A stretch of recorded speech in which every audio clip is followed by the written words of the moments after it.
Good evening. Welcome to the McCracken County Fiscal Court meeting, August 27th, 2018. This time I'd ask the clerk, and welcome back, Madam Clerk. Ask the clerk to call the roll, please. Commissioner Bartleman. Here. Commissioner Byer. Here. Commissioner Wadding. Here. And Judge Leeper. Here. This time I'd ask Commissioner Byer if you would open us in a word of prayer, please. You would bow with me. Our most gracious Heavenly Father, we thank you for the many blessings of this day. We pause to take a moment to remember a great American, Senator John McCain, who died on Sunday morning. We ask that you be with his family. We ask that you open your arms and welcome him into heaven, because we all know that part of his life here on earth was very, very difficult. Senator McCain was in the Hanoi Hilton prison in the Vietnam War for over 5 years and suffered torture during that time. We ask it again that you be with all the members of his family, with all the members of Congress as they mourn his loss. We ask that you be with us tonight as we conduct this meeting, and that all the things that we do will be in the favor of you and for our taxpayers.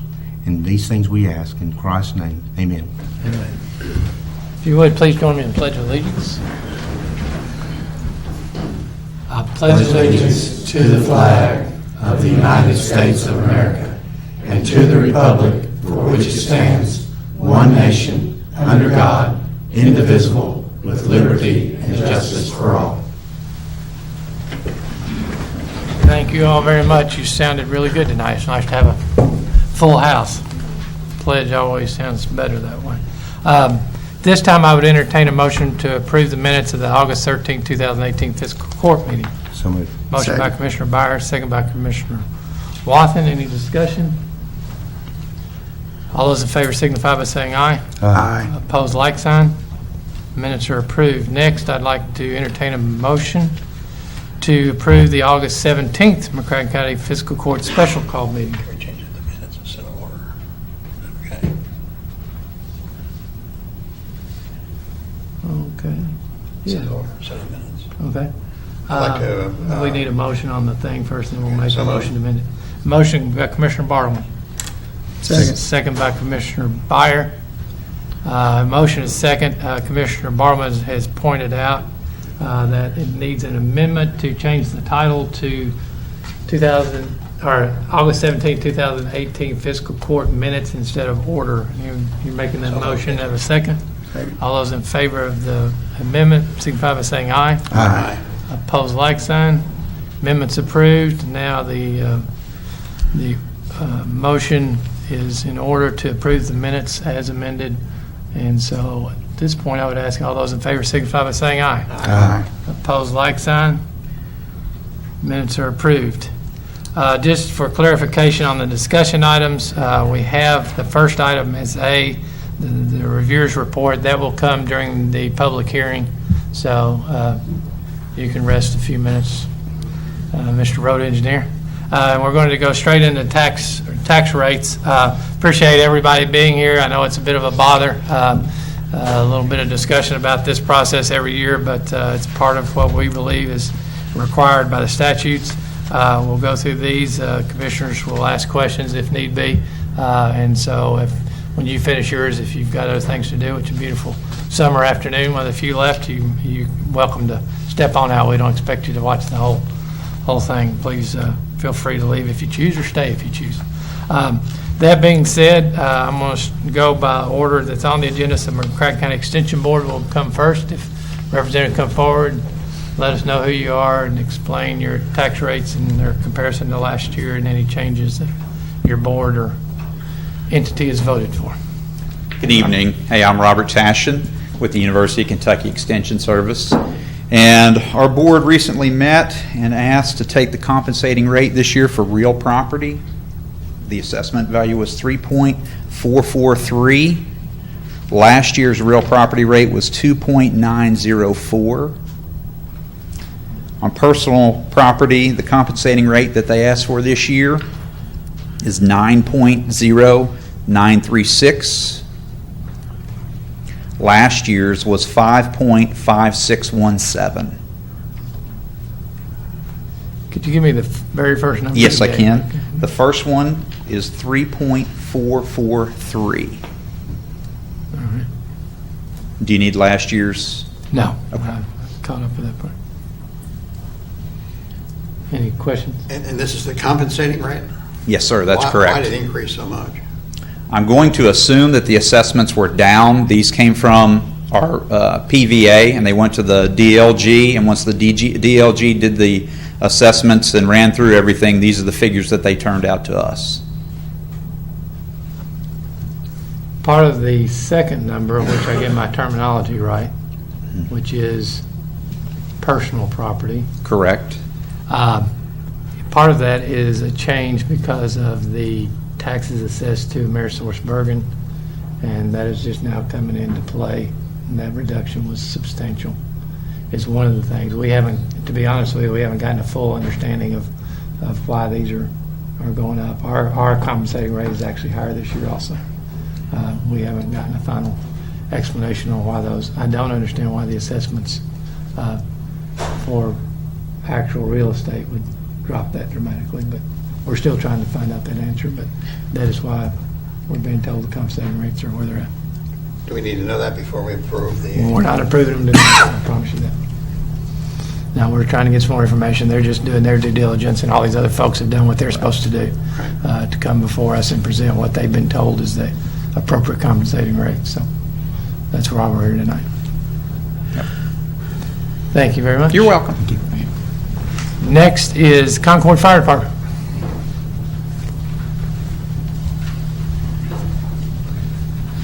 Good evening, I'm Jim Rogers, Chairman of the Board of Trustees for Concord Fire Protection District. I'd like to thank the Fiscal Court for allowing us to use this form to present our tax rate. Our real property tax rate, same as it was last year, 0.075. And our motorcraft, watercraft, 0.08, which is the same as it was last year. So, appreciate that. Appreciate the work you all do. Your use of the funds, y'all do a great job. We appreciate it. Next, McCracken County School Board.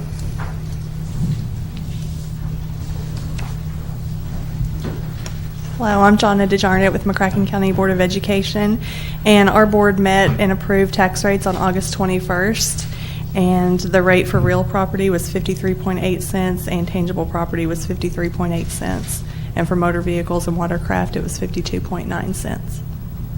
And how does that compare to last year? For motor vehicles, that's the same as last year, and it's up from 52 cents on real property and 53 cents on tangible. All right. Did you say 52 and 53? Yes. Okay. Any questions? I'm just Commissioner confused Bottom. why, for one agency that has a countywide assessment, it went up significantly, and this is another one that has a countywide assessment, it didn't go up the same percentage as the other one. That's one of the things we're trying to figure out, but I can't answer that for you. Now, your all's isn't considered a compensating rate. No. No. They just determined the funding necessary to meet the needs of the, Right. And then our Community. board had a hearing to Right. approve that. so theirs isn't based on a compensating rate, just to make that clear.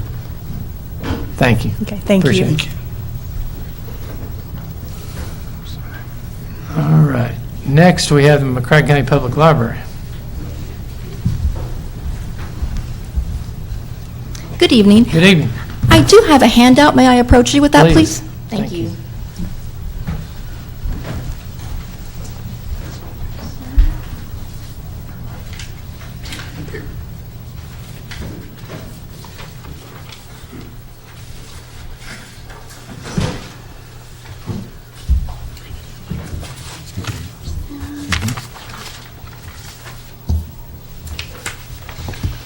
Thank you.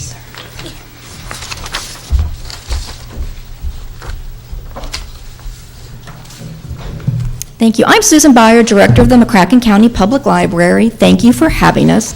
First, I have a handout that provides an overview of our 17-18 fiscal year. You'll see that last year we checked out approximately 748,000 items, which is a 5% increase from last year. We had more than 370,000 visits to the library, and our number of users exceeds 48,000. Over 1,200 meetings were held in our community rooms, and free computers and Wi-Fi services were used more than 95,000 times. We also saw a 20% increase in the amount of reference questions received by our staff. So as you can see, the library continues to be a highly used, highly valued public resource. So last fiscal year, we used approximately $180,000 of our reserve fund for buildings, grounds, and safety improvements. You may remember that I talked about last year that we were going to replace our elevator that was 50 years old and on its last legs. I'm happy to say it has been replaced with a brand new elevator, which was a great safety improvement. We also replaced benches and gazebos in our garden that were decaying from age and insect damage. For the 18-19 fiscal year, our Board of Trustees met and they approved taking the compensating rate. For real estate, that's 6.1 cents. For personal property, it's 8.41 cents. And for motor vehicles, it's 5 cents. We have submitted an annual operating budget of $3.4 million. That operating budget includes an estimated $75,000 of reserve expenditures. We are earmarking those reserve funds for the servers and software needed to upgrade to a cloud network environment for our computers in the library, as well as we are planning on adding a new book drop to place in the West Paducah area based on community feedback. Regarding the remainder of our reserve funds, about $1.7 million is budgeted for operating expenses for the first half of the year, since, as you are well aware, we don't start receiving tax revenue until around November. $1.3 million of the reserve is a pension fund obligation, and the remainder is earmarked for future building, public service, and technology improvements, plus unforeseen maintenance. As I'm sure you're aware, our building is nearly 50 years old, and having reserve funds available for maintenance is critical to ensure that we remain a safe and inviting place for our community. This year's service enhancements includes the addition of lynda.com, an online learning platform that offers more than 3,000 courses on topics like web design, business skills, and media production. And we also launched just today a new mobile app that greatly improves the ease of use and functionality of our website and online catalog when viewing from a phone or tablet. Thank you for the opportunity to speak, and I'm available for any questions you might have. I'm going to take two. The first one is, could you go back over your rates? Absolutely, yes. I went by that quickly, I know. It's the compensating rate. Our real estate rate is 6.1 cents. Our personal property is 8.41 cents. And motor vehicles is 5 cents. And last year they were? Motor vehicles stayed the same, 5 cents. And last year, real estate and personal property were 5.9.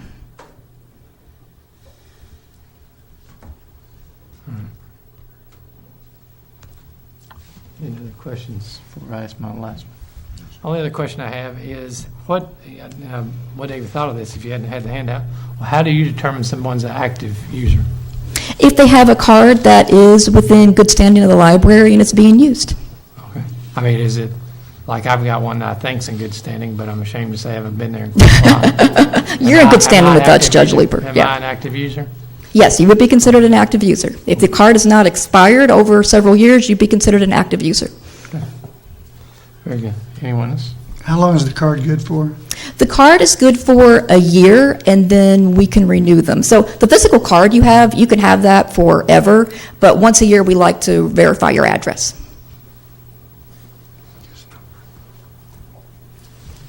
So, not to belabor a point on a tax issue because it's not relevant, but I'm just curious, how do you determine somebody's an active user? Is it if they got it renewed in the year and gave you the fresh address, or if they've got a card that... If it's renewed, that's definitely an active user, and I believe it takes about, is it 3 years? I'm looking at my business manager, 5, thank you, before it rolls out of our system altogether. There you So we give you a little bit of a grace period before you fall off our rolls, So basically. you've got approximately 38,000 people that have used the library within the last 5 years. 48. 48,000 people. Oh, yeah. I did another math. Okay, cool. Very Great. good. Thank you very much. Thank you. Anybody else? All right. That being said, that takes care of the public library and probably half of the audience. So now we'll move on to the health department, who may or may not have an entourage. Is the health department here? The health department has to be on tonight's agenda and didn't show up. All right. Very good. That concludes the tax rate issues. If you all care to dismiss, we'll give you, those that wanted to leave, a chance to do that. If not, you're welcome to stay and watch as we carry on here.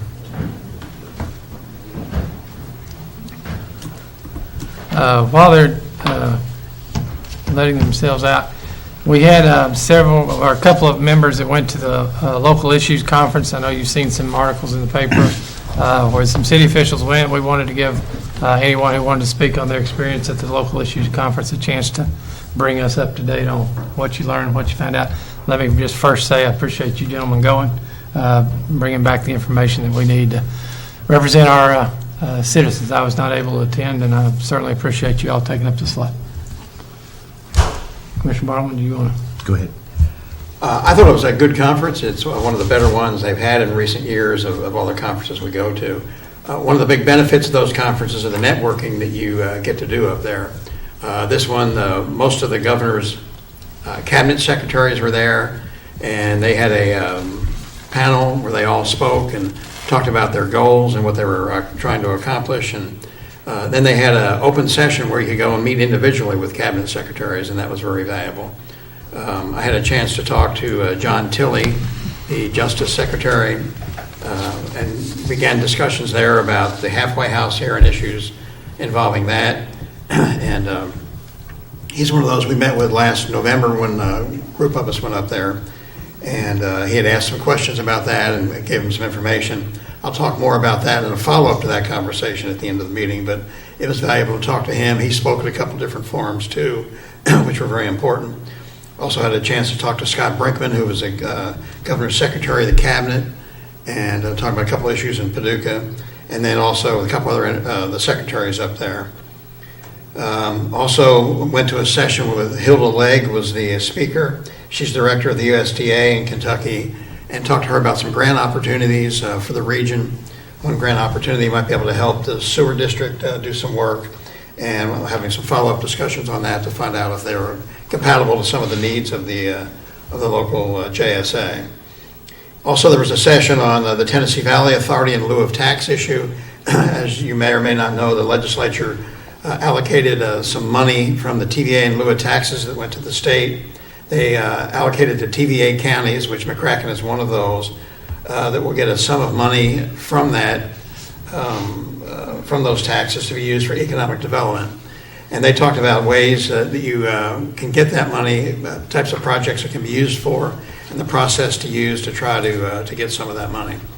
Also had a chance to, the governor spoke at the conference and had an interesting speech, which the governor usually has an interesting speech.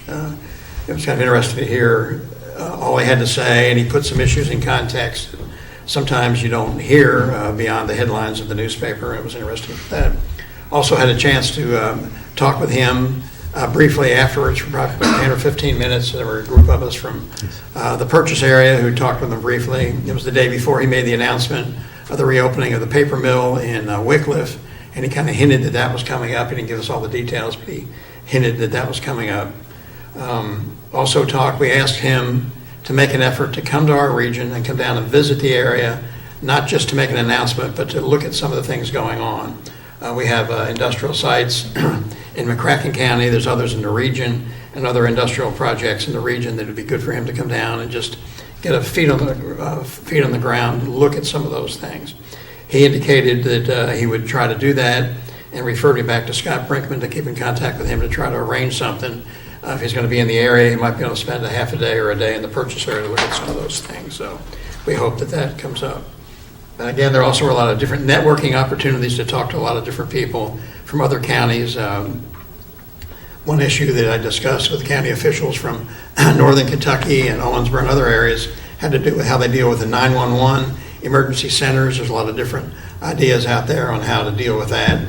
It's very expensive to operate 911. And I think it's important that we share ideas on how to do those things. But I thought overall it was a really good conference from beginning to end. The last day was a active shooter conference, which Jerry Beyer had taught at another event that was held up in Louisville not too long ago, and Jerry Beyer did just as good or a better job than what they did because he's got feet on the ground on how those things go, and he has a lot of experience in those areas. So again, it was interesting to hear And at the very least, they confirm things that Commissioner Byer has done and said, and I think a lot of them, they probably followed his lead in some of the teachings that he did. But overall, I thought it was a good conference, and again, there were networking opportunities that we could follow up on that benefit not only McCracken County, but the region. Commissioner Byer. Yes, I too attended the conference and actually tried to make some of the classes that Commissioner Bartleman did not go to. One of them I thought was interesting was the one concerning Kentucky Dam and how they're building this new lock. And they took us through an hour presentation of how they're doing that and the economic effect. Now it currently takes 6 hours to lock a barge, a boat and a barge through Kentucky Dam. The waiting period on both sides and the locking time when the new lock is constructed, which is going to be 8 to 10 years from now, is their date. They're going to be able to do that in less than 2 hours. So that's going to have a big economic effect. I too did attend some of the meetings with Homeland Security, and I feel good that our county, through the leadership of Judge Leeper, that we have had an active shooter presentation here in our courthouse, but now I firmly believe we probably need to do a tabletop, maybe every year, because we have new employees.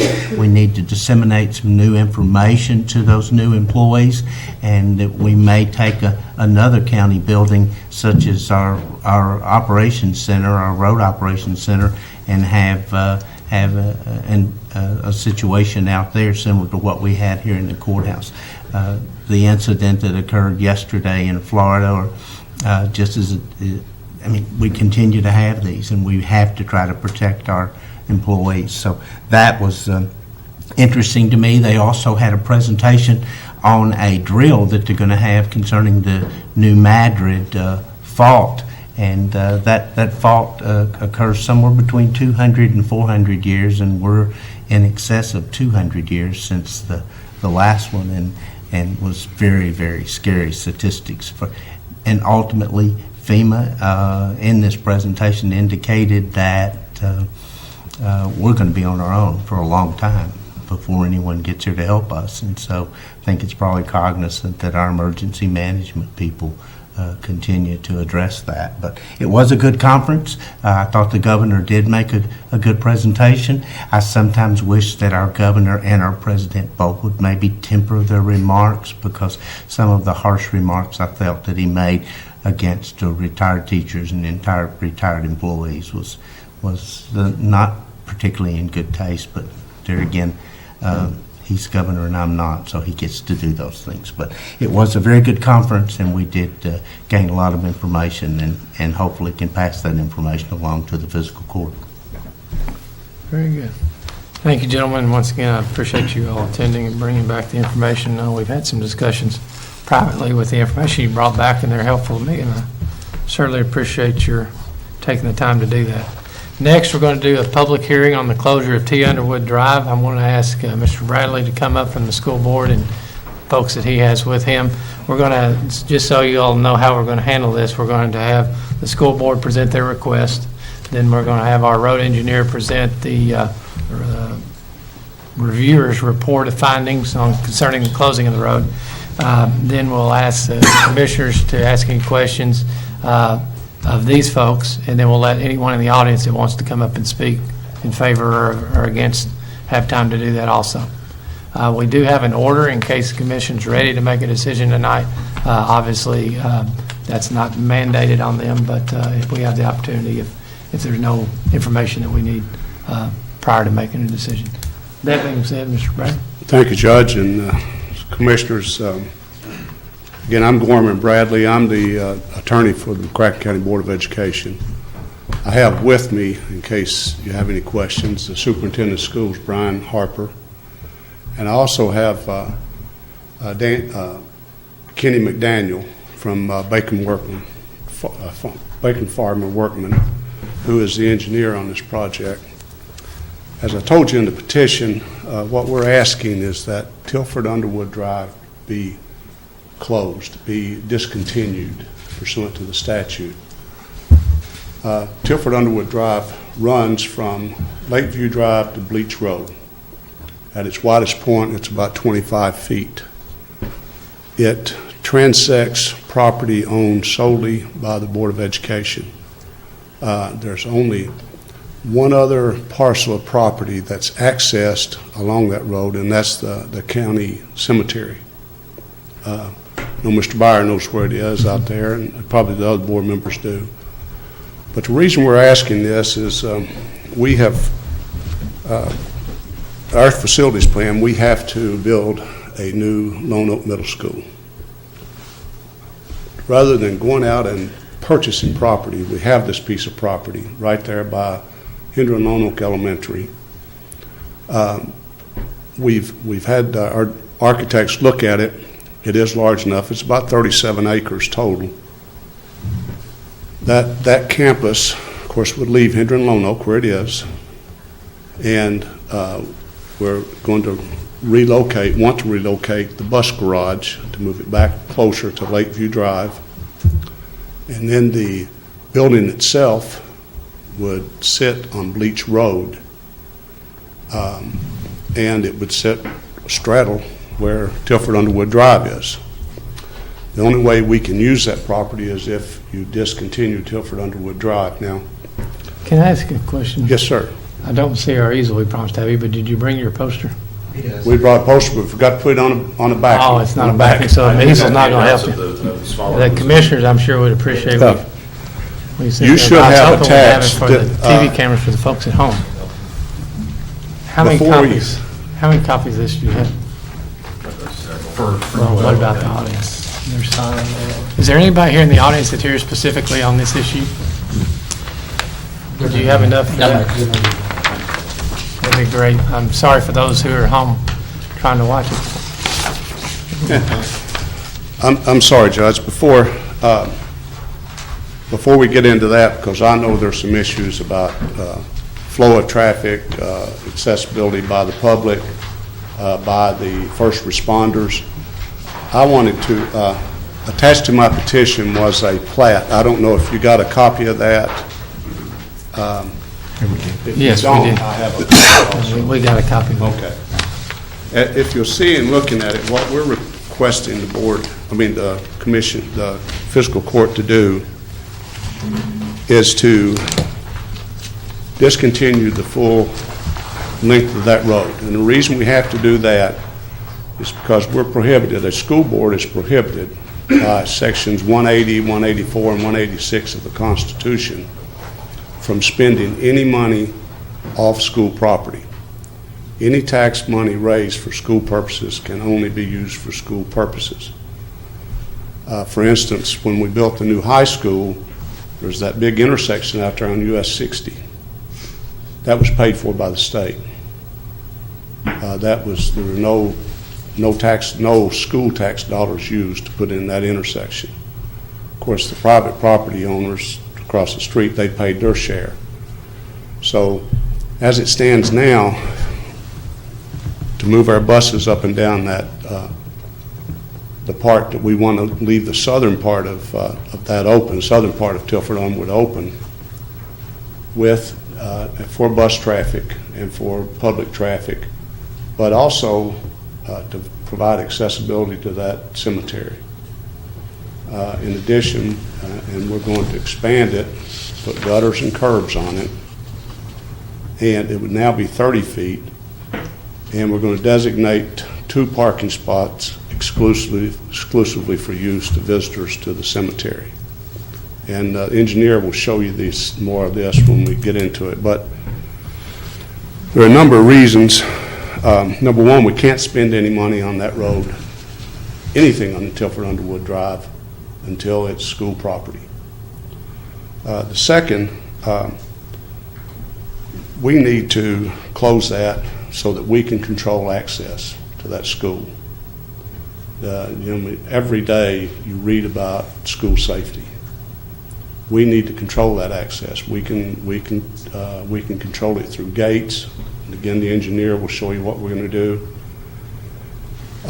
He's working with the Department of Transportation along Bleach Road to bring traffic in, get traffic out. Also, it will equal or be better for the movement of traffic in the morning and the afternoon on Hendra and Roanoke Elementary. That has been an issue for previous judges and fiscal courts. But the way we can stack the vehicles, stack the buses, that flow of traffic will improve. It won't be backing up on Marshall Drive there. But I think that's about what I wanted to tell you. I know that you'll have questions, but I ask that you let my engineer explain to you what he's doing there, and then I think it may answer some of the questions you may have or some questions the public may have. And if you bear with me, this is, again, this is Kenny McDaniel. Thank you.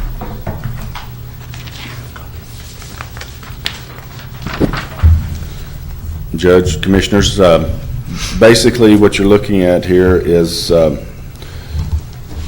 we've been talking back and forth with Kentucky Transportation Cabinet on a turn lane. The school provided a traffic impact study to the state. It is still under review. It deemed that with the additional school at this location that a turn lane would be required. Working with District 1 in trying to get what their thoughts and our thoughts as engineers, we believe that the right turn lane is just as important as the left turn lane. From the enrollment of Lone Oak Middle School, the traffic study showed over 70% of the drop-offs would be coming, the parent drop-offs would be coming from the 45 intersection down toward the school. What we're trying to do is get those right turners into the school off of the roadway, and also provide enough time when they're getting off for the left turners to hit that gap and get in, get off the Bleach Road, and hopefully improve the current conditions out there. Again, the study added the middle school, but we still have an existing elementary school out there. Entry would be the same way. It's not truly shown here in the rendition, but the blue cars is currently how they're stacking. There was asphalt parking or asphalt lot that was created probably 5 years ago, I think, 6 maybe.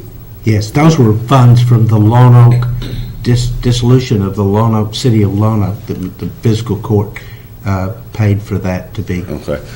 That portion of it will be very similar to what they're doing now. They pull in there, kind of cross the parking stalls and get in 4 lines, I think it is, and then the school has somebody out there directing traffic up to pick the elementary students up. Actually, the way we're planning on doing this, that entire area would remain open during all the construction of the school as well. So the Hendra and Lone Oak should see minimal, if any, changes throughout the next few years with their current traffic issues out there. As you can see over on the left where the new school, the new middle school is going, it's between the topography of the land and the getting the traffic around in the front. It's at straddle of the T. Underwood Road. The current road bed that T. Underwood drives through, we will be improving, but we need to have control of that because this back parking lot is a teacher parking lot and bus drop-off only. Parents will be coming off of Bleach Road, which should relieve some of the traffic of mornings and afternoons on Lakeview as well. But KDE requires us to separate bus traffic and vehicular traffic. That was the way that we thought best to do it. Back on the corner, be the south corner of the property, you'll see some drawing there. That's the new bus garage. We're relocating it down away from the school. The idea with all of this is we're keeping as many functions at this school as we can that are currently located out here on this property, providing a new safe school for the children and an area that we can control and protect against just people being there that's not necessarily supposed to be there. So any questions as far as current design or thoughts on that?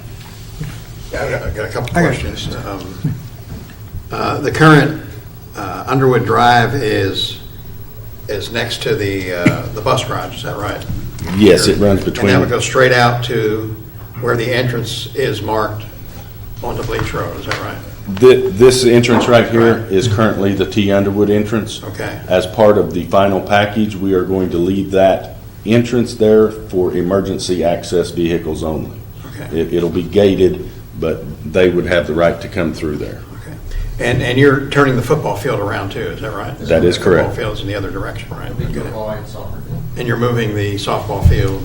We're not moving the softball field, and we're reducing, the current baseball field out there is a high school field, fence and everything. We're reducing that to a junior high, middle school distance on the fence, so we gain some area over there for play area and stuff. And how will buses access the bus garage? Will they come off of Lakeview or will they come off of? Lakeview. Come off of Lakeview. Is that feasible to have that much traffic on Lakeview? Is that going to be able to handle that? If I recall, that's a pretty residential area, isn't it? Well, there's 30 buses a day that deal with the middle school, and they're currently using Lakeview to access the bus garage anyway. Some of them, the buses stay there at night, not all of them, but Right. it gets that traffic. But they now are using Lakeview and they're not coming off of Bleach up. They come, well, right now they come both ways. Okay. But after this is done, they'll all be on Lakeview. Yes. Correct. Is Lakeview able to handle that? Do you know about Lakeview? Can it handle 30 or 40 buses a day? In and out? We haven't done any study, traffic counts or anything on Lakeview. Our study probably would, at this point, wouldn't be fair anyway, because we just started the whole traffic impact study in June. We could go out and look at it as part of, now that school's back in session, as far as how. The buses, though, I really don't think are going to be an issue, because they're not coming and leaving to pick up their bus. If they park it here, they're not coming and leaving at a peak time for traffic around the schools anyway. They would be an hour before, go out their route, and then bring them back in and drop them off.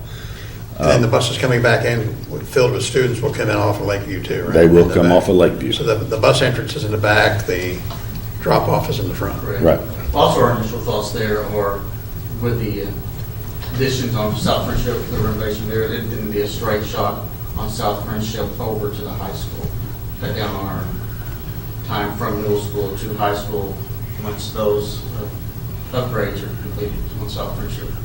Were there any alternatives considered to moving the building, the new school, maybe where the football field is or something, to keep that open, or was that just not feasible? It's Because if you have to turn the football field around, you're redoing the whole thing anyway. right.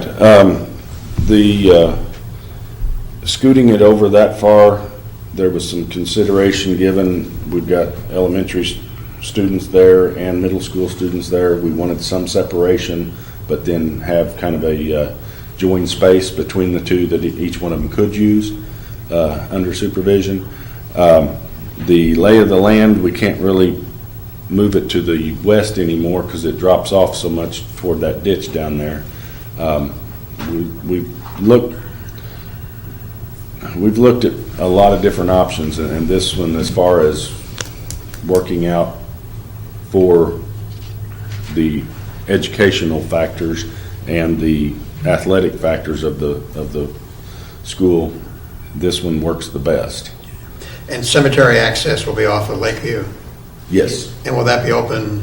That's 24/7. 24/7. So anybody wants to get there anytime, they can get there. If you look, Mr. Farland, you see where the road circles around the building. Right.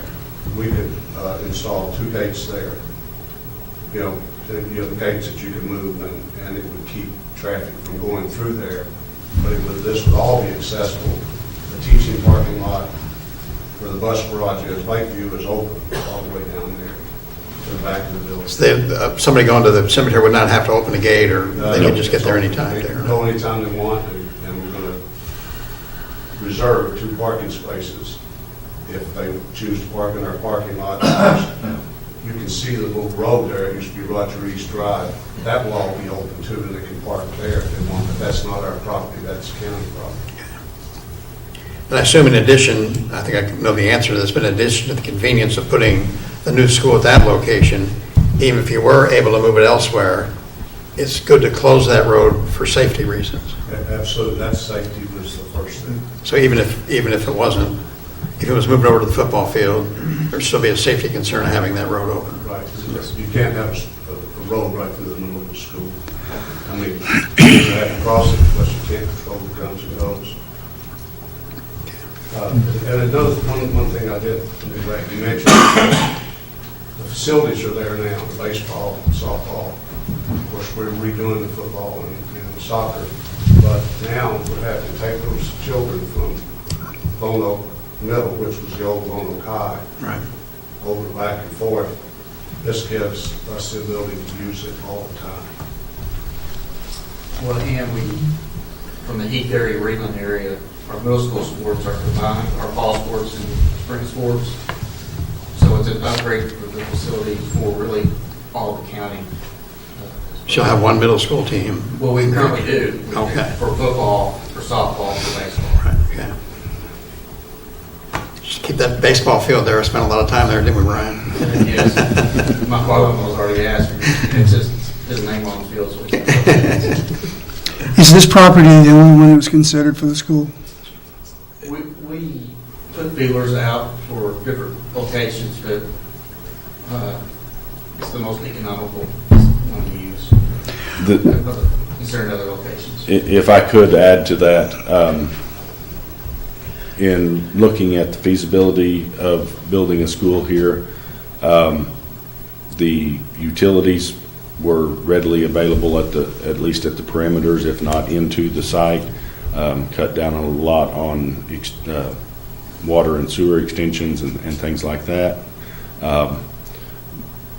Like I said, there's state highway access that most of the vehicles will be coming in on.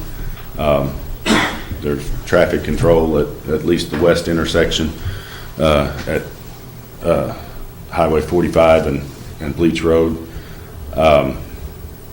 The school was already, or the district already owned the land, so there was no outlay for purchase of land. So, I mean, feasibility-wise, it really worked out well for this location. One of my biggest concerns is that in this area, you've got 3 schools that are in close proximity with one another.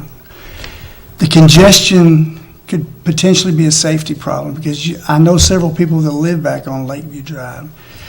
What happens is used to, when there was letting out and bringing kids in from Lone Oak, Hinder, they was bringing them in, they was coming down Marshall, and they was actually backing up all the way to the entrance part of what you're wanting to say you want to close.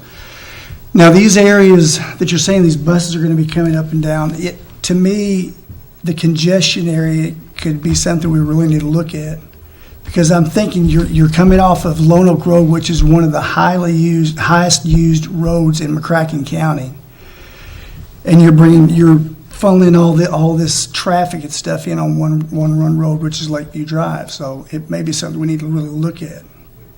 Well, and we have considered that, because right now they're going on Cumberland Avenue, and that's a smaller road, more congested road. What we're trying to do is balance it on both sides of 45 with the traffic, not only for parents, but for buses as well, trying to alleviate that.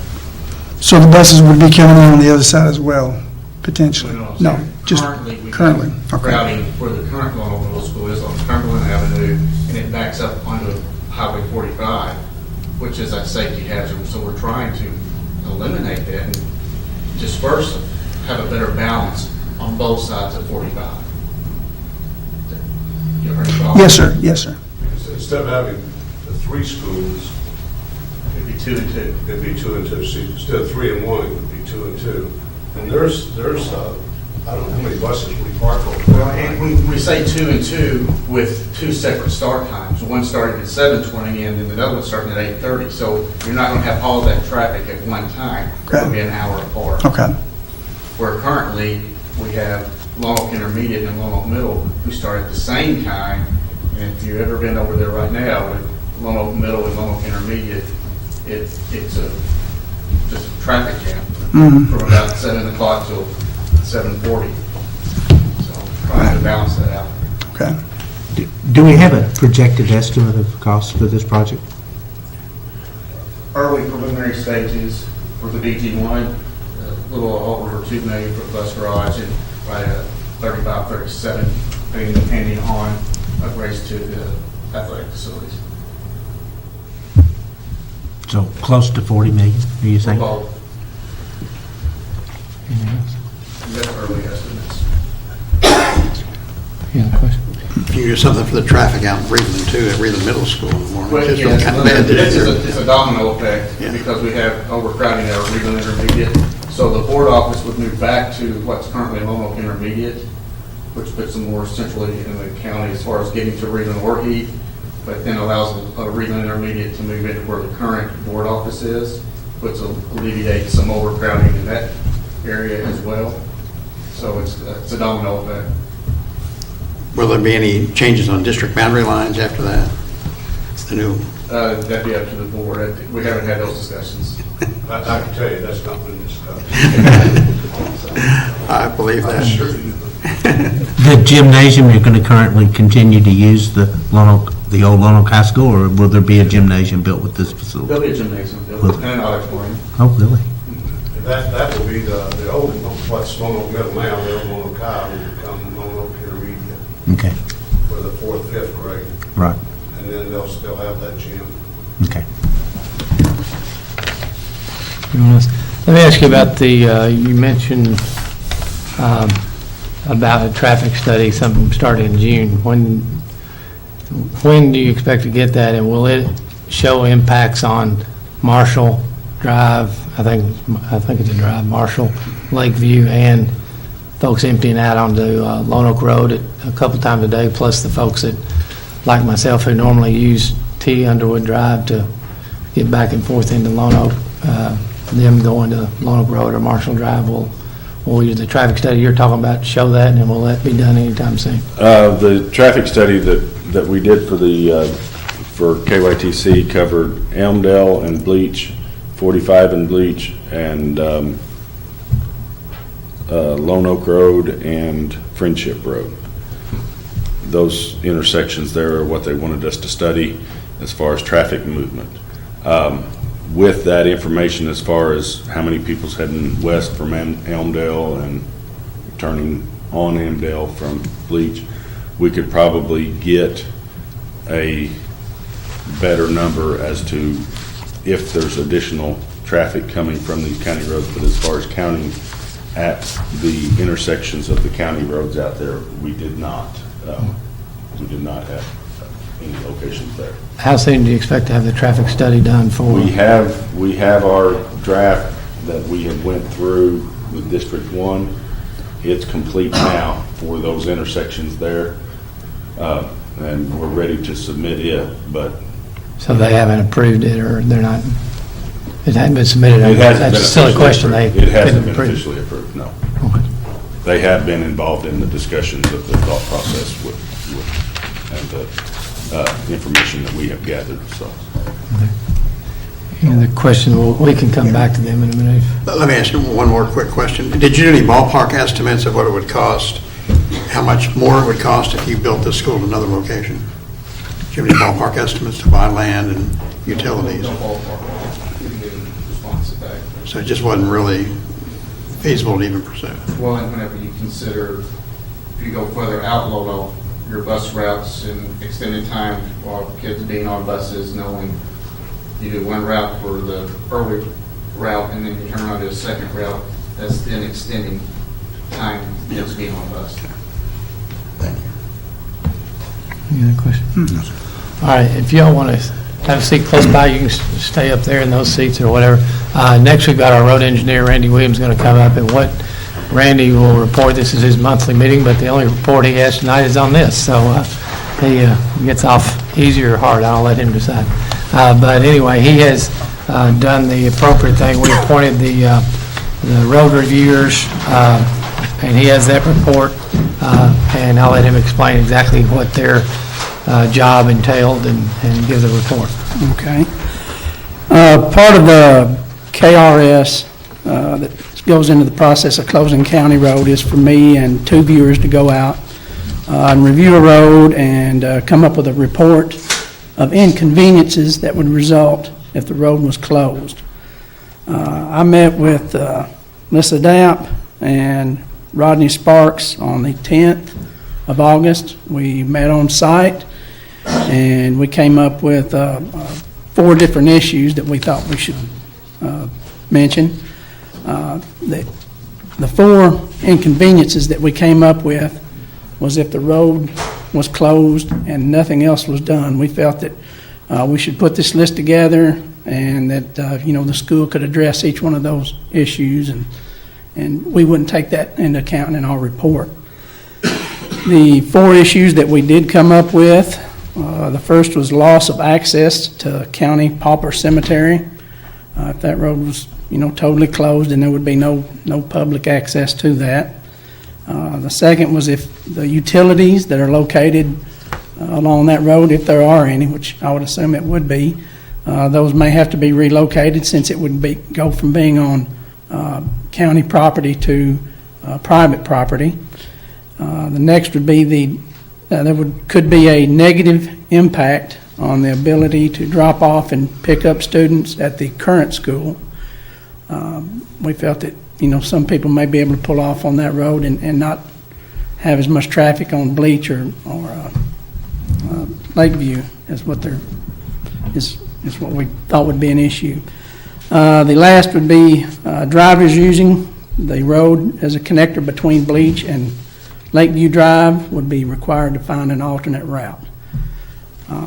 Those are the 4 that we came up with. There may be more.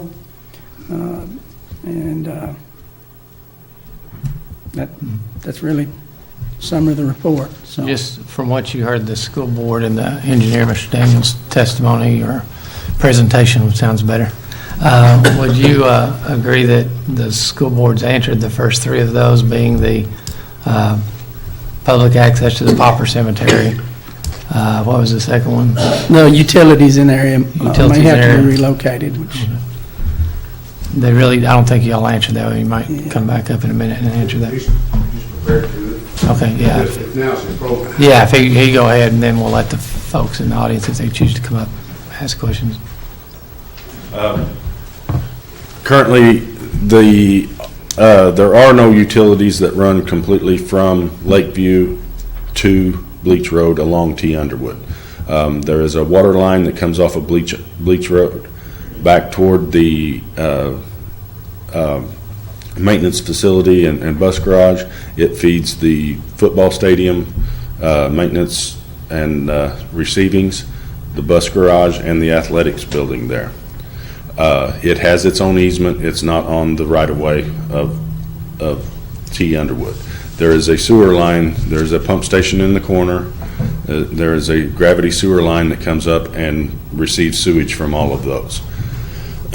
With both Paducah Water and JSA, we've been in contact with them. The proposed sewer will go out the south side of the building. The majority of it will go out the south side of the building and go into the gravity collection system on Lakeview Drive. The pump station in the corner up there is very small and would have to be totally upsized, and along with all the force main would have to be upsized. So we're setting the building to where we can get it gravity flow back to Lakeview. The water line that's there will be modified through the construction of the project.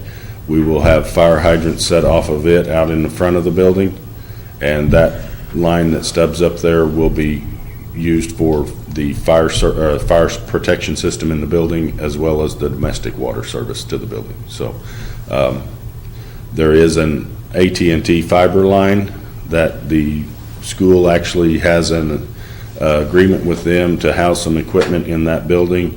They are working through the modifications that will need to be done to either relocate that in the new building or come to another agreement with them on where that's terminated on the site. So, What about natural gas?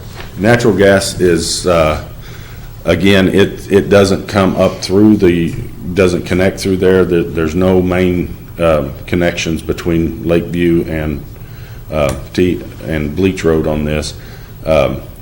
The larger gas main currently runs along Bleach Road out front, and if gas service to the school, we would tap off of it and come back to the front of the building. And now school buildings are required to go with geothermal even there, so that it's not a big demand on the gas. Let me ask one quick question. On the sewer line, is the taking the sewage from the new school on Lakeview, is it large enough to handle the capacity? Are they confident of that, or will that? They are confident in that, and that's where they ask us to try to get it to if we could. Okay. Before you sit down, the third thing, if I recall, was the inconvenience to the people trying to drop off students at Hinder and Lone Oak. The map that you've shown us has, I guess, the blue dashes are cars, and there's a strategy for getting them in and out, similar to what they do now, lining up on the parking lot next. In looking and discussing with the current staff in the area that's out there during morning drop-off, afternoon pickup, the majority of the cars still come in off of Bleach, come in T. Underwood, up around Roger East, and then go stack. We're just short-circuiting those. Now, I'm sure, I don't have an exact count, but I'm sure there is a few of those cars that come off of Lakeview onto T. Underwood and travel that same path. Our estimates are that the traffic that will be taken off in vehicular, in mom and dad drop-offs, the traffic that will be diverted to Bleach Road will more than offset the buses that would be coming in the morning or afternoons. But All right. Any other questions from? No other questions? All right, and then I think the last one, we're not going to be able to answer tonight because we don't have really a traffic study to discuss the inconvenience of the folks that are normally move through there and how that will impact the other cut-through possibilities of Lone Oak Road and Marshall Avenue. Well, I did look at alternate routes, and basically taking it from right behind, at the south end of T. Underwood, where the intersection, there's an offset intersection back there. Do you remember what this road name is? It goes south. Is that Milton? Milton. Yes, that's Milton there. I took a map and basically just colored in the different routes that to cut through T. Underwood and get to intersection of 45, or go up to Lone Oak and turn right. To get from Milton to 45, the distance through T. Underwood is 2,825 feet. You make one right turn and two left turns to go through that path. You leave Milton, go down, go back. So you've got one right turn and left turn. If you take Lakeview out to Lone Oak, you've got one right turn and it's 2925. It's 100 feet longer. Okay, but you're losing two turns in there. To get from that point over to Elmdale, cutting through T. Underwood, it's 3,650 feet.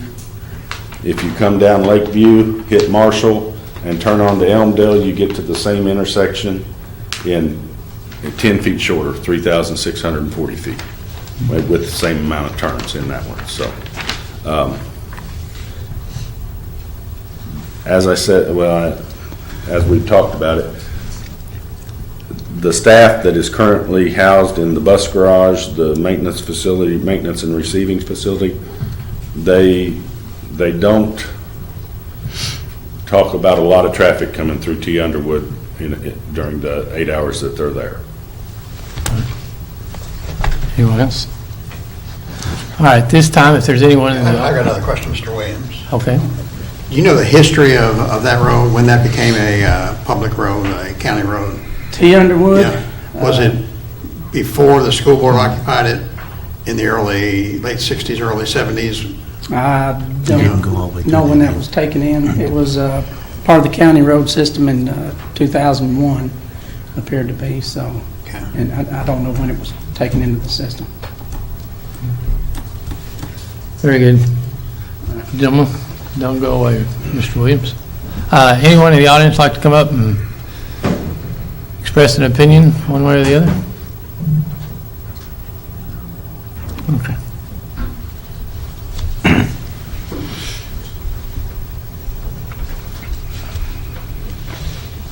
Did they say that they haven't done an assessment of Lakeview Drive, how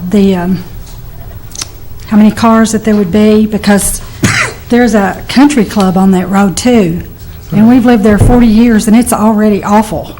Lakeview Drive is. And I differ with the traffic on Underwood because it goes right behind our house. So there's a lot of traffic there too. So I would be interested when you do that assessment to find out. Did you say the assessment's done and you turned it into the...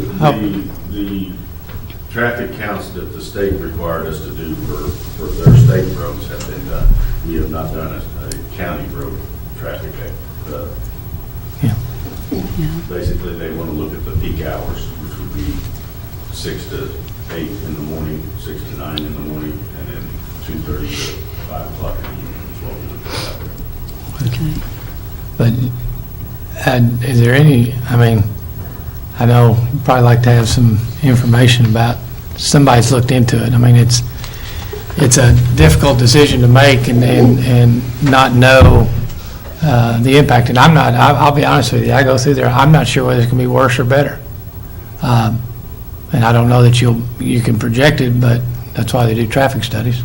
But if nobody's looked to see how many people are going to come through Marshall Avenue, which, I'll be honest with you, since I found out about this, which hadn't been that long ago, I've kind of looked to see what am I going to do, because that's the way I go to my office coming from the courthouse.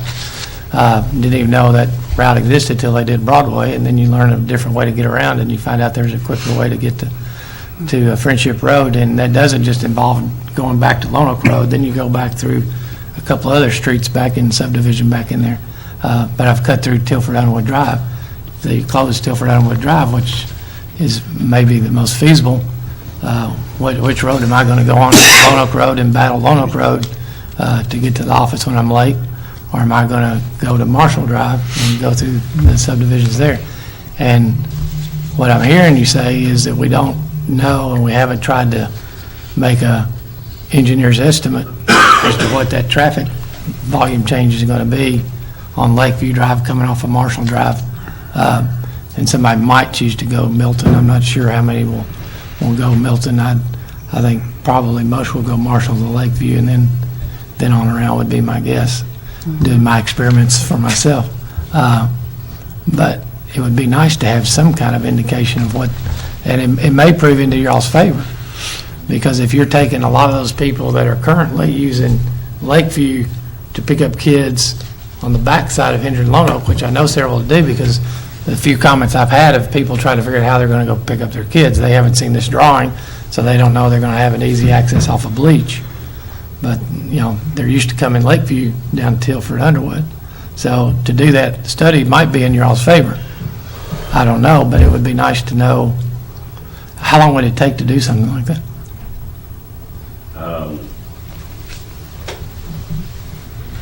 If we have people out there counting here in the next week or so, when is the next court? 2 weeks. It would be tight, but we might be able to get some information about that. Will that be a problem for the board to wait 2 weeks and see if we can get some better information on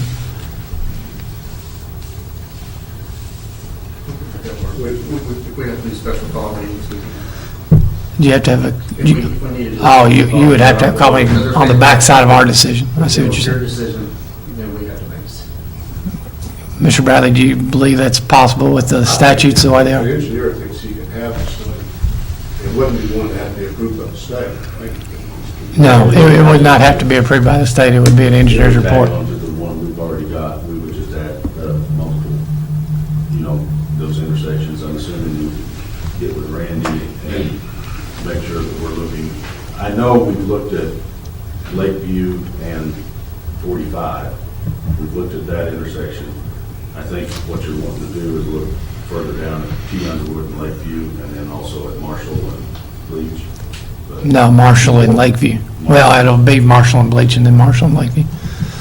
Which you may have with your Elmdale and Bleach, you may have some numbers and similar to what you're going to find out about Marshall.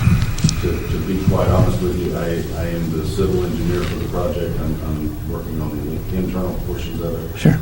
Our transportation department has been kind of running the traffic impact studies, so Hesitant to commit for them. I understand that, but Well, that's what they were having a discussion of the parent drop off. They're taking those vehicles off of Lakeview. that's why I'm saying, but as a chiropractor who doesn't know traffic studies and doesn't claim to know traffic studies, I would be more comfortable making a decision if somebody that knew traffic studies would give me some numbers to say, instead of me trying to assume that I don't know how many people come off of Lakeview to go to these schools, but to say, when we do this, and nobody's coming off Lakeview to go to Henry Lono because it doesn't make sense anymore, at least through Tilford Underwood, you wouldn't make sense to go the back way there. So you eliminate that and allow 30 buses. So those numbers might, because you're going to be able to know, tomorrow how many people are going to take Lakeview to go the backside of Henry Lonoke if you sit somebody out there in the chair and let them count. 'Cause it's 2 times a day, they're going to know who's going to do it. And so, it sounds easy to me because I'm not an engineer, but I think it's possible to do that in 2 weeks, and I would be more comfortable asking the commissioners to make that vote with the information rather than asking them to do it tonight. Other than that, I appreciate your efforts on the project and trying to save taxpayers' money. I very much appreciate that. I think the use of the property is a good venture, because I can tell you from trying to deal with public property and the expense of maintaining public property, trying to narrow down the amount of property you have is a very positive thing, and to move out to another location would leave this property still need to be maintained. So I understand that, and I appreciate the board's consideration of that. At the same time, I hope you all will appreciate our need to have as much information as possible and make a good decision. And we'll work with you and try to move it as quick as we can. But in 2 weeks, do you just want the report, or would you want the engineer? I suppose you want the engineer here to answer the questions. Probably not this gentleman, but the other gentleman, or lady, lady or gentleman, to answer that report would be good. I don't know that all of y'all have to come. And if you could get it to us prior to the meeting, that would be helpful too, because to make it at 6 o'clock, or get the information at 6 o'clock and make a decision at 6:15 is not appropriate either. So as quickly as you can get the information to us, and we can get on the weekends and email it to the commissioners, we can make that happen also. What's the capacity of the school? How many more students will be at the school, do you know? 850 is what the capacity will be. 850. And what is the current school, what's the enrollment at the current school? 18. So it's not negligible. Maybe one of those going more than what your enrollment is. I have another question. And hold on just a second. Are you satisfied? I am. Okay, if you want to sit down, let them come to the mic, because I've been at home watching meetings like this, and you're sitting there going, I can't hear anything. So could somebody come back up here to address? Thank you, Mr. Harper. Was there any consideration given to relocating Underwood Drive through the campus in some way? To maintain that maybe between the football field and the school? Or then that might provide access to keep some of the buses off of Lakeview and let them go out? The discussion there is then you have a road running through your campus from a safety standpoint. That was a concern. That's what we discussed. Which unfortunately has become something we all have to consider. So appreciate that. Anything else? Yeah. Anyone else in the audience wish to comment? Thank you all very much for your presentation. We look forward to getting the information, and we'll have a decision for you at the next meeting. Thank you very much. Next item, and y'all are welcome to step out. Next item, Madam Treasurer, entertain a motion for budget transfers. It is ordered to make the following cash transfers in the amount of $304,839.13 in order to pay county bills approved August 27, 2018. So moved. Second. Motion by Commissioner Byer, second by Commissioner Bartleman. Any discussion? Ask clerk, call the roll, please. Commissioner Byer. Aye. Commissioner Bartleman. Aye. Commissioner Wadding. Aye. And Judge Leeper. Aye. Next, the accounts payable. Madam Clerk. It is ordered to Madam approve the Treasurer. vouchers claims register from August 13, 2018 to August 27, 2018 to show county bills in the amount of $482,243.52 were paid. So moved. Motion by Commissioner Watson, second by Commissioner Bartleman. Any discussion? Ask clerk, call the roll, please. Commissioner Bartleman. Aye. Commissioner Wadding. Aye. Commissioner Byer. Aye. And Judge Leeper. Aye. Next item is the court orders, Madam Clerk, and the first order, item A is the question about the closing of the road. I would entertain a motion To pass over. to pass over. Motion by Commissioner Byer, second Second. by Commissioner Watson. Any discussion on the motion? All those in favor signify by saying aye. Aye. Opposed, like sign. Motion's approved. Next, Madam Clerk, if you'll start the orders with item B. It is ordered to revise Order 10 from the August 13th, 2008, or, well, would that be X? We do them by letters, don't we? Yeah. To revise Order X from the August 13th, 2018 fiscal court meeting to read that Everett Seth Johnson be hired as a full-time maintenance laborer for the McCracken County Courthouse effective August 14th, 2018 at an hourly rate of $13.75 per hour. Motion. So moved. Commissioner Watson, second by Commissioner Byer. Any discussion? Seeing none, ask clerk, call the roll, please. Commissioner Byer. Aye. Commissioner Bartleman. Aye. Commissioner Wadding. Aye. And Judge Leeper. Aye.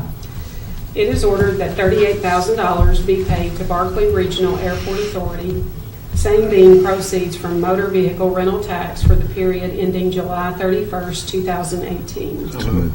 Motion by Commissioner Bartleman, second by Commissioner Watson. Any discussion? Seeing none, ask clerk, call the roll, please. Commissioner Bartleman. Aye. Commissioner Wadding. Aye. Commissioner Byer. Aye. And Judge Leeper. Aye. It is ordered to pay Jim Smith Contracting Company, LLC, pay application number 14 in the amount of $228,521.63 for Maxon Road Improvement Project. So moved. Motion by Commissioner Watson, second Second. by Commissioner Byer. Any discussion? Seeing none, ask clerk, call the roll, please. Commissioner Wadding. Aye. Commissioner Byer. Aye. Commissioner Bartleman. Aye. And Judge Leeper. Aye. It is ordered that fiscal court approve the recommendation of the Benefits Committee to keep Anthem Blue Cross Blue Shield as the insurance carrier and Standard Life as the supplemental insurance for calendar year 2019. So moved. Motion by Commissioner Byer, Second. second by Commissioner Watson. At this time, I'd ask for, as a point of discussion, ask Jody Stivers to come from Holland Stivers to discuss the information the Benefits Committee got. Right, okay, great, thanks. Do you all already have all this in front of you? You need copies? I don't think we have it in front of us.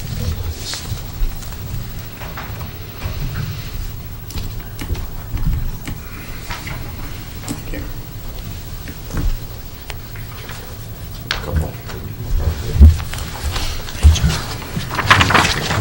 We got to.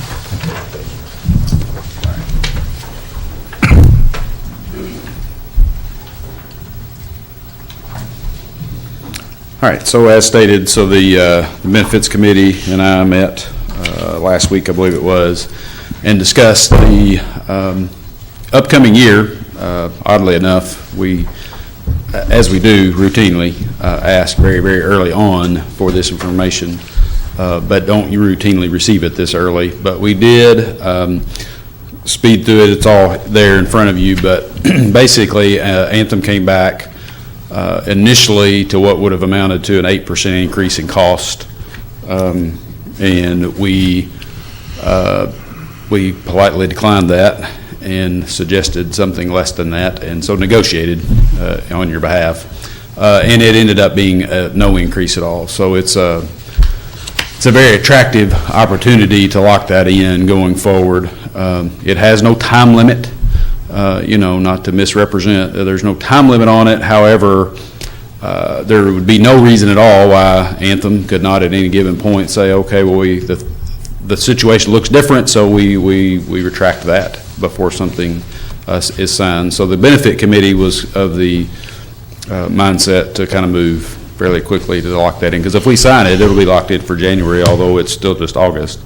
It'll be locked in for January, and so the standard life as well. And attached here as well is the dental insurance is not going up any. There's no increase in that. There's no increase in the vision insurance. It is not attached because there really isn't even a renewal, but the life insurance, the products with American United Life, they are not increasing, but that's because they're currently in a rate hold. We knew they weren't going to go up. So that's the proposal. That's the recommendation by the committee would be just to move forward to continue the benefits and premiums as is effective January 1st. And part of the discussion was the fact that waiting would not likely allow us to see a better experience and get a lower rate. It would more likely be get something come up to cause Anthem to argue that they, after all, the rate increase. So it's a gamble. I mean, because what I do know as a fact is the last month that we have experience for just happens to be the worst month as far as dollars spent on claims of the last 12 months, last trailing 12 months. Might have been, who knows, but if we let that go on, what if it's a trend and that next month is higher and the next month is higher, then they might start to question it. Might go lower, and we could go out to other carriers and shop it out and quote it and might get, but what if not? And something turns around, and it's not, so it's a gamble, but being able to, you're still looking at somewhere, I believe, less than 3% average increase over 7-8 years now, since 2011. We didn't redo that. I think it was 3% last year, and so this will bring that down a little because it's no increase. So pretty good picture. Any other discussion, questions? I appreciate all the work that's been done on this. I've heard no complaints about the service we've had. At some point, just to confirm that we do have the best, I'd like us to maybe in future years just get other proposals just to see competitive-wise. Again, no increase in health insurance. That's very good, and I appreciate all the work you've done, but at some point, I'd like us just to get other proposals just so we can confirm that we're getting the best deal possible. But again, I think this is a good deal if it doesn't increase. And health insurance, anytime it doesn't increase, it's a big benefit. And I appreciate all the hard work you've done and the response. Get whenever we call and have questions, everybody does a good job with that. Yeah, and we've done that in some years. And sometimes that doesn't even make it here because we've narrowed it down by the time we get here to what the recommendation is. But probably more years than not, we've looked at other alternatives, and that's helped us to negotiate it and keep it down in prior years, as a matter of fact. Again, that's no criticism of Right, anything, right. but just Absolutely. sometimes it's just good to take a look at things. Thank you. Any other questions? All right, thank you very much.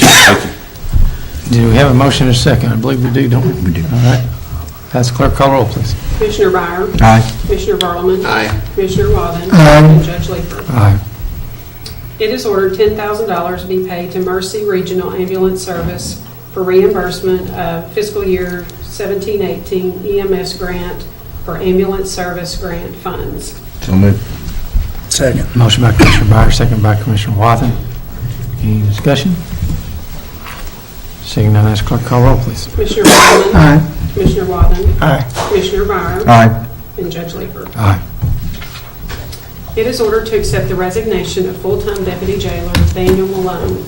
He was scheduled to start his position effective August 27, 2018, but has since taken another job opportunity. So moved. Second. Motion by Commissioner Bartleman, second by Commissioner Wathen. Any further discussion? Seeing none, ask clerk, call roll. Commissioner Waven, Aye. Commissioner Byer, Aye. Commissioner Bartleman, Aye. and Judge Leeper. Aye. It is ordered that Tyler Marshall be hired as a full-time deputy jailer effective August 27th, 2018, at an hourly rate of $12 per hour less statutory deductions, all of which are subject to further order of the court. So moved. Motion by Commissioner Second. Byer, second by Commissioner Wathen. Any further discussion? Ask clerk call the roll. Commissioner Byer, Aye. Commissioner Bartleman, Aye. Commissioner Waven, Aye. and Judge Leeper. Aye. Before we take this next order, Madam Clerk, I want the sheriff to come up and introduce the employee. Good evening, gentlemen. Most of you all are aware, back on July 31st, one of our full-time bailiffs, after 20 years, Dana Bryant, retired, and that left an opening, and I'm pleased to introduce to you all Miss Melissa Dillon. She's transferred over from the Paducah Police Department, provided 15 years of law enforcement experience over there. Just to name a couple of things in her accomplishments in her career, she was one of the ones that developed and maintained their traffic enforcement unit, coordinated and developed a variety of various community events, including the Pause for a Cause, and that's going to be a program I'm proud to announce that we're going to pick up here, and she's going to head up for us here at the Sheriff's Department. She's a certified hostage negotiator. She's a LiDAR and radar instructor and certified through IPTM, and will serve as one of our full-time bailiffs, and I've already been talking to her about assisting in implementing support to our civil process service. So we're very pleased to have her and wanted to introduce her to you all this evening. Very good. Thanks, Sheriff. Melissa? Hello. I know most of y'all, and worked around y'all a lot over the years. He told you a lot about my working life, but I was raised here in McCracken County, went to and graduated from Reedland High School. I studied criminal justice at Bellevue, Nebraska, and got my bachelor's in that.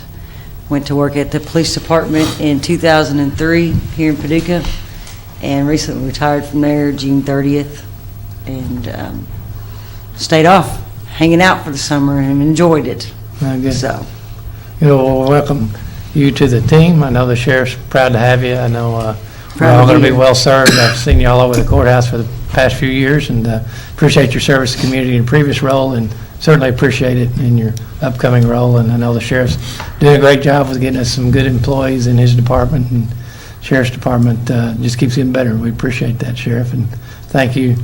I guess it would be Deputy Dillon, or is that what we, instead of officer, do we call her Deputy Dillon? Yeah. Okay, all right, very good. Thank you for being here. Thank you, Sheriff. That being said, do we have a motion and a second? So moved. Have a motion by Commissioner Watson, second. I haven't read it. Well, why don't you read it first? Then? Sorry about I want to that. read it. I got in your way. Be the last time I do that tonight. It is ordered that Melissa Dillon be hired as a full-time bailiff effective August 28th, 2018, at an annual salary of $34,000 less statutory deductions. It is further ordered that Melissa Dillon be paid a training stipend of $1,500. So moved. Second. Motion by Commissioner Watson, second by Commissioner Barman. Any discussion? Ask clerk call the roll, please. Commissioner Bartleman. Aye. Commissioner Waven. Aye. Commissioner Byer. Aye. And Judge Leeper. Aye. There are, and thank you all very much. There are no board appointments tonight, and I don't believe there's a need for an executive session. All right, seeing none. Gentlemen, if there's any items you would like to discuss this evening, this is the appropriate time. Commissioner Barman. I want to give an update on some of the issues involving the Keaton at the halfway house. One of the major concerns that's been expressed by some area residents and some others is the notification of residents when there's an escape or when some event occurs there. I've been in contact with John Tilley, the Justice Cabinet Secretary, and Jim Irwin, the Corrections Secretary, and some of their staff members. And they've agreed to begin the process to add the halfway house, not only in Paducah, but the other 22 that they operate, to what they call their Alert Express system. And that Alert Express system now exists at there are 13 facilities that are run by the state, such as the Kentucky State Penitentiary in Eddyville. Under that program, nearby residents can register their phone number, and if an event occurs, they can receive a robocall immediately after the event occurs to be notified of an event like that. So if there's an escape from that facility, the process will be activated, and residents of the area who register their phone number can get a call right away. I know there's concern about notifying the news media and the local 911 center. Under previous confirmation from the state, after Commissioner Wathen and I and others met with them last November in Frankfurt, they have new procedures, and they've ordered Keaton to notify the local 911 center whenever there's an escape. And that occurred in this last escape, so the local police were aware of that and knew that occurred. But even notifying the media, there was some concern the media wasn't notified for maybe 12 hours or 10 hours after the event occurred. While that's good to do that, sometimes the local residents may not be monitoring the media at the time. So if under this Alert Express program, they will be notified by the state on a robocall that an event has occurred. I've been checking on it again today. They have a private contractor who provides that service, and they said it can be done for the 23 halfway houses that exist, but it'll take some time to begin that process and to get it working. So I don't yet have a timetable, and they haven't given a timetable on when that'll happen, and they don't anticipate any glitches so that won't happen, but at some point, at least that problem will exist. There's been a lot of discussion about the location of the center. I think we all agree we wish it was located somewhere else and not in the middle of the neighborhood. There's no indication that the state will order them to move or order them to close. So I think we need to do everything we can to make it as safe as we can while it's there, and this is one of the things that we can do to make it safer. If the state decides or Keaton decides they don't want to be at that location, I think that would be the end of having a halfway house in McCracken County, because where are you going to put it? There's no area of the city or county where people are, standing on the sidewalks welcoming a halfway house nearby. So the halfway house, while it has its negatives and has a lot of concern with people, it also does a lot of good to help nonprofit organizations. Last year and earlier this year, when the state stopped sending inmates there, some of the local nonprofits who some of these inmates worked for did not have the assistance they had received in the past, and it caused them a lot of problems by not having those volunteer workers. So while there's a lot of concern and there's things that happen that are negative, there are also some very positive things for the community. We have to balance all those things out. So again, I hope this can start sooner rather than later, and the state has agreed to pursue that, and they've contacted their provider, and they said it can be done. Also, Justice Secretary John Tilley has agreed to come to Paducah at some point to make a presentation and answer questions. We were trying to combine that with maybe a speech to one of the local civic clubs, and right now Mr. Tilley's not able, he just has a full schedule, hadn't been able to work that into West Kentucky. If Mr. Tilley can't come down, John Irwin, the Corrections Commissioner, has agreed to come down, and it may be to have a quicker visit, we may have to invite Mr. Irwin down, but we're still trying to work on that, and we should know hopefully in the next week or so who will come and when they'll be here. But the state's been responsive. They indicated they are concerned about things that have gone on down here, a willingness to work to resolve some of the issues short of shutting it down. Thank you. Appreciate it. Anyone else? No, sir. No other comments? That being said, the next item is adjournment. I entertain a motion. Motion by Commissioner Byer, second by Commissioner Wathen. All those in favor signify by saying aye. Aye. Opposed, like sign. The meeting is adjourned. Thank you, gentlemen.